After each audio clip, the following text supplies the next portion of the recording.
새로운 한 주가 시작되었습니다. 11월 10일 1일 월요일 아침 11시를 막 넘기고 있습니다. 오늘은 황교안 대표가 제안한 대통합과 관련하여 급물살을 타는 것처럼 보이면서도 거기에 각각 다양한 목소리 또 어깃장 나는 소리들이 들리고 있습니다. 오늘은 이 문제에 관해서 여러분과 함께 생각해 보도록 하겠습니다. 내년 4월 15일 국회의원 총선거가 이제 5달 앞으로 다가왔습니다. 야권이 왜 단일 대오로 통합을 이루어야 되느냐? 이게 태평성대 같으면 우리가 굳이 통합 문제를 논의할 필요가 없지요. 군소정당들이 나타나서 여러 다양한 목소리들로 이렇게 표출시키는 것은 그건 이뻐 보일 수가 있는 것입니다. 그러나 지금은 태평성대가 아니고 좌우 대결로 내년 총선거에서 좌파 연합, 그러니까 문재인 대통령을 정점으로 한 민주당과 그 우당 세력들이 연합한 그 연합군과 이 우파가 단일 대오를 이룰 수 있느냐 하는 이 대결입니다. 만일 우파가 여기서 과반수 획득에도 실패하고 더 나아가 개헌 저지선인 3분의 1에도 미달할 경우에는 이쪽이 개헌선을 확보하게 되고 개헌선을 확보하게 되면 종북형 개헌을 할 것이 아주 필연적으로 제 눈에는 내려다 보입니다. 따라서 내년 4.15 총선거는 그냥 선거 경쟁이 아니라 좌우 대립의 선거 전쟁이다. 선거 전쟁이다.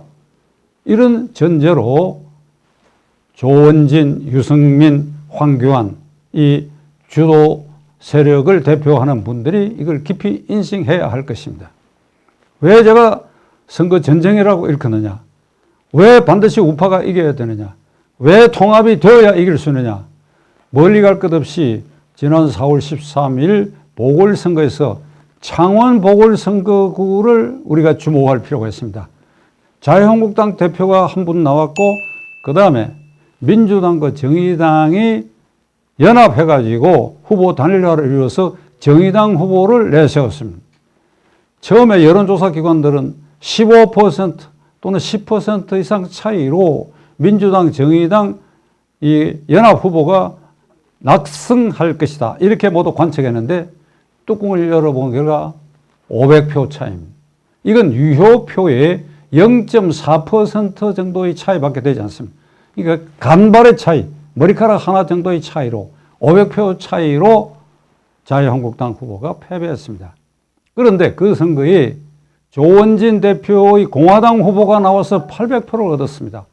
만일 공화당 후보와 자유한국당 후보만이라도 후보 단일화를 이루었다고 한다면 그 800표에 주어진 표의 상당한 수가 올 수 있고 또 그 통합 연합으로 인한 시너지 효과 때문에 자유한국당 후보가 당선될 수 있었다고 나는 봅니다.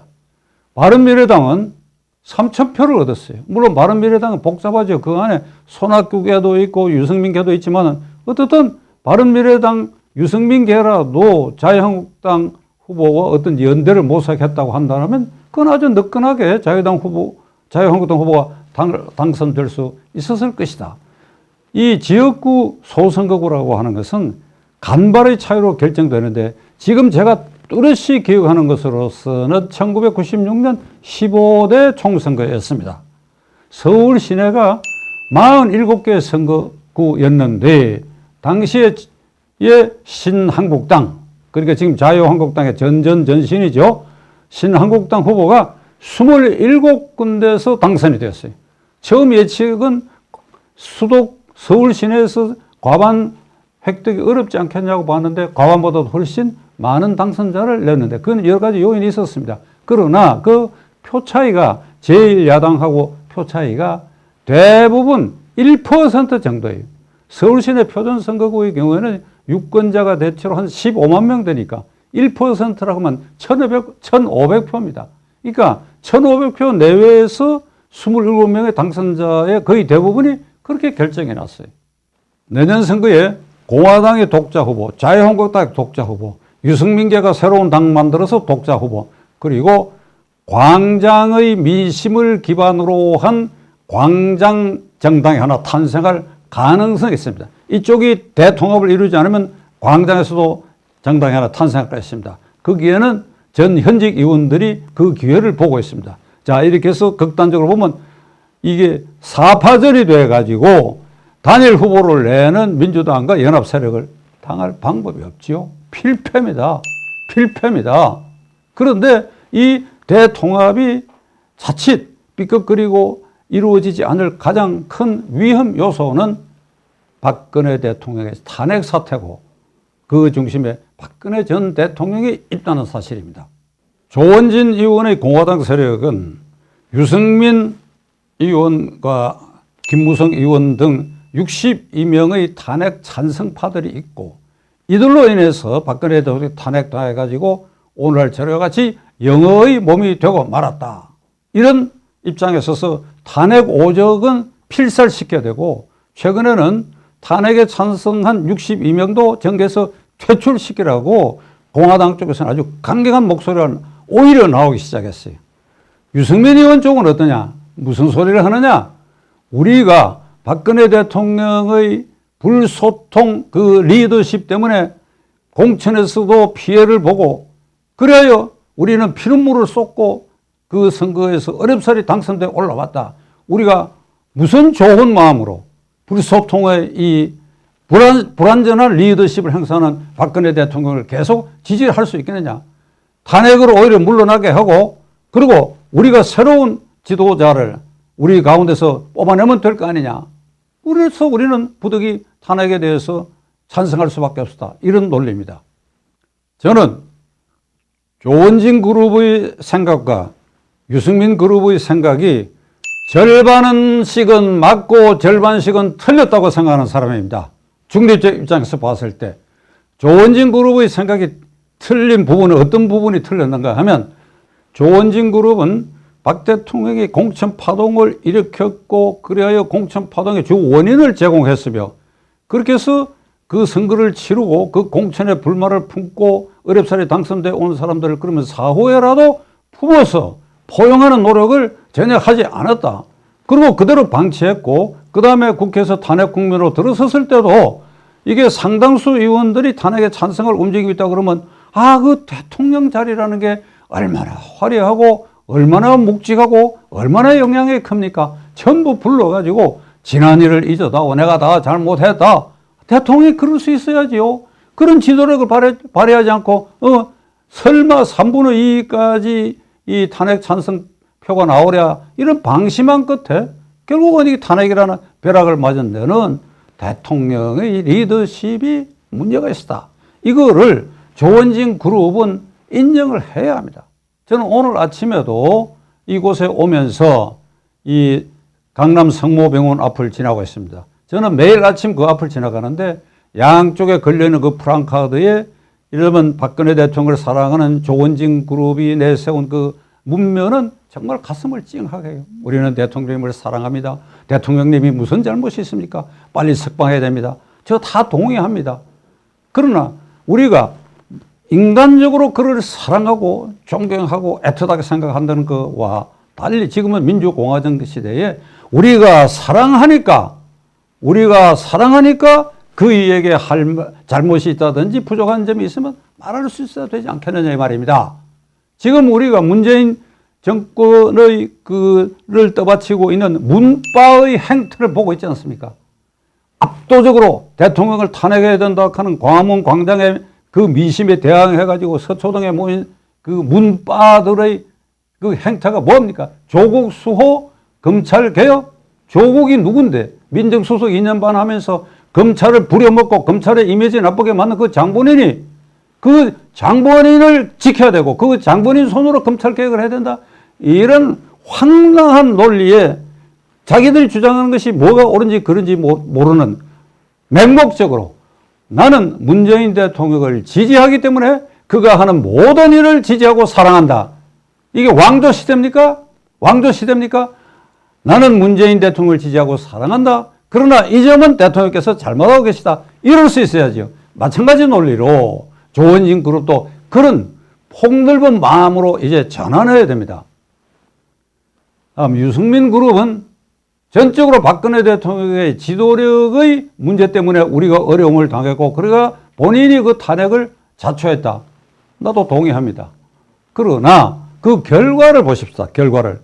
그로 인해서 그러면 그 선거에서 문재인 후보를 꺾을 만한 그러한 노력을 그러면 유승민 그룹은 했습니까?